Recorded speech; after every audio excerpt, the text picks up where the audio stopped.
সোনাদিয়ার স্বপ্ন, শিক্ষা ও মানবতার পথে এক অনন্য উদ্যোগ।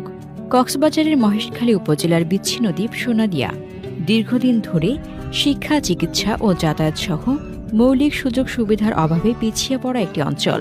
প্রায় ২৫০০ বাসিন্দা দারিদ্র্য, নিরাপত্তাহীনতা, প্রাকৃতিক দুর্যোগ ও অবকাঠামোগত সমস্যার সঙ্গে প্রতিনিয়ত সংগ্রাম করছেন। এই প্রতিকূল পরিবেশে সোনাদিয়া শিশুদের শিক্ষার আলোয় আলোকিত করতে এবং মানবিক সহায়তা পৌঁছে দিতে সোনাদিয়া স্বপ্নযাত্রী ফাউন্ডেশন নিরলসভাবে কাজ করে যাচ্ছে। ফাউন্ডেশনের উপদেষ্টা ফয়সাল আমিনের নেতৃত্বে একটি অনন্য উদ্যোগ গ্রহণ করা হয়েছে। আগামী ২৩ ফেব্রুয়ারি ২০২৫ রবিবার তিনি সোনাদিয়া দ্বীপে গিয়ে স্বপ্নযাত্রী বিদ্যাপীঠের সকল শিক্ষার্থীর জন্য স্কুল ড্রেস এবং দ্বীপবাসীর জন্য একবেলা খাবারের ব্যবস্থা করেন। এই কর্মসূচির মাধ্যমে শিশুদের শিক্ষার প্রয়োজনীয়তা ও মানবিক সহায়তার গুরুত্ব তুলে ধরা হবে। এছাড়াও স্থানীয় বাসিন্দাদের সাথে মতবিনিময়, শিক্ষার্থীদের জন্য অনুপ্রেরণামূলক বক্তব্য এবং দ্বীপের সার্বিক উন্নয়নের জন্য পরিকল্পনা ঘোষণা করা হতে পারে। ফয়সাল আমিন বলেন, আমাদের লক্ষ্য সোনাদিয়ার শিশুদের শিক্ষার অধিকার নিশ্চিত করা এবং দ্বীপবাসীর মৌলিক চাহিদা পূরণে সহযোগিতা করা।